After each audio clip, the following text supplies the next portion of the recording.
This will be looking at the Sepoy Mutiny of 1857, sometimes also called the Indian Mutiny, sometimes also called the Sepoy Rebellion, or the First Indian War of Independence.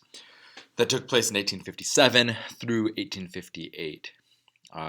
So to back up, in the early 1800s, the British East India Company, which comes in through Bengal in the east, it begins a military expansion in the early 1800s. Remember, this is a corporation, and its goal is to have peace and stability in order to have stable internal routes of trade.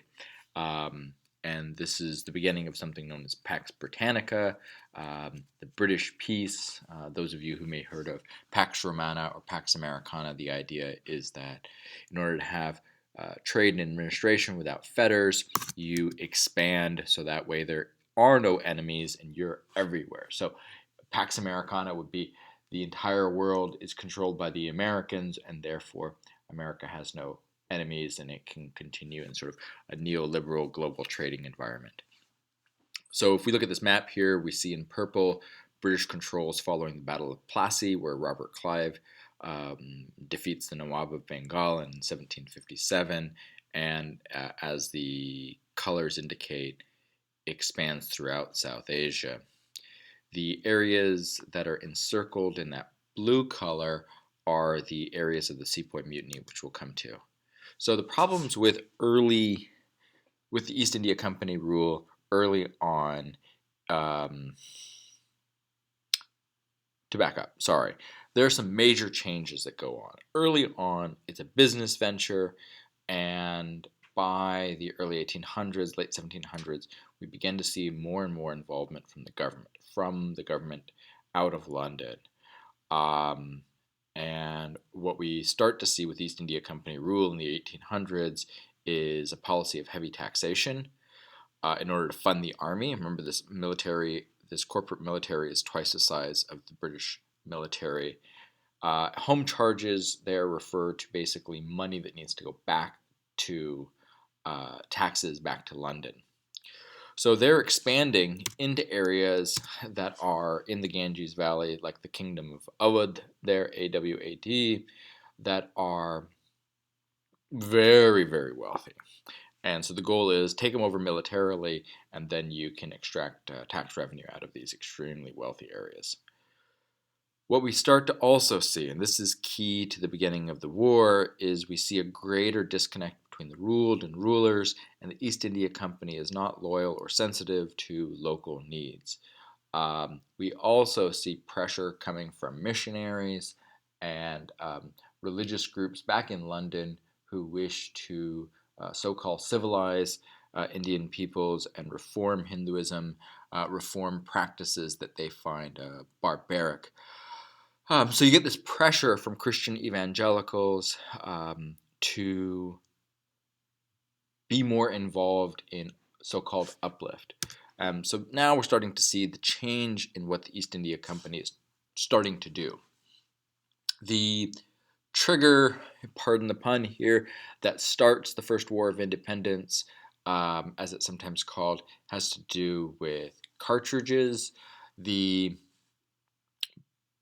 Indian soldiers are given cartridges that the rumor is have pig or cow fat in them, and so the pig fat offends the Muslims as they find it haram or dirty, and the cow fat offends the Hindus who see the cow as something that you shouldn't be eating. So this rumor goes around. I'll simplify really a bit here. The Indian soldiers don't really care too much about it themselves, at least the Bengali soldiers, but they believe that their rumors going around enough that when they go back to their villages, they will be harassed and ostracized. So the soldiers go to the British officers and say, can we run some experiments and see exactly what this is? Can we replace it with vegetable fat and so forth?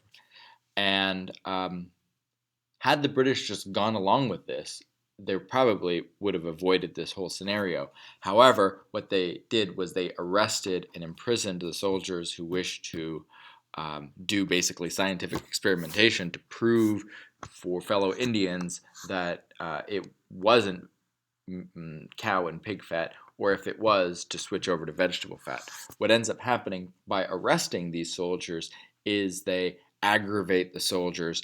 The soldiers end up breaking out of prison way over here near Calcutta in Bengal and march through the Ganges Valley to Delhi, to the capital city, which is in the center here. So they go up through the Ganges Valley and they take the aging Bahadur Shah and say, "You're the king again." Now Bahadur Shah is this old man; he has nothing to do with, doesn't want anything to do with it, and this initiates the start of a 15-month-long war that's very, very violent. There are atrocities on all sides. There are, you know, women and children, British women and children killed in public that disturbs the British public. Indians are killed off in much higher numbers, including being tied to the front of cannons, where a cannonball would shoot through you. It was known as the divine wind. I mean, it was just really, really, really horrible. All of this violence. And what ends up happening is it transforms British rule after the war is eventually put down and the British take over. It transformed British rule in the sense that the British no longer trust the Indians no longer trust the British. Any goodwill that was there earlier on is gone. I encourage you to follow the link back on Canvas to look at some images. This is, of course, Lady Justice. You can see by the scales on her shield there. So this really informs British, informs us of British notions of justice, fair play, and we can explore ideas of race in this as well.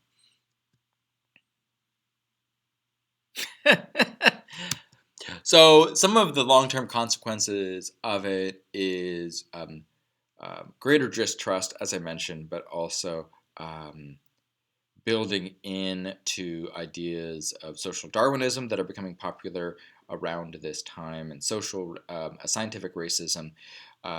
British rule becomes more and more racist. Earlier on in the 1700s, there's this fascination with India, this desire to translate text from Persian, from Sanskrit into English, to explore Indian mathematics and science and literature and poetry. That's all gone.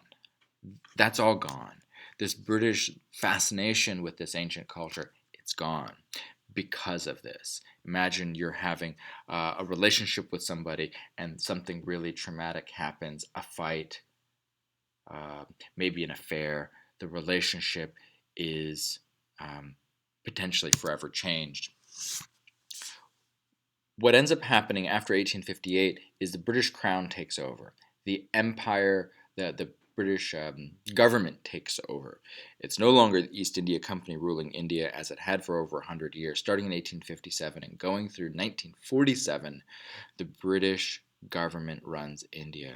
And the jewel that you see here in the center of the crown, the literal jewel in the center of the crown, is the Koh-i-Noor diamond, which is an Indian diamond. It was held by a number of different kings in India, including the Mughals and the Sikh Empire and Afghans and others.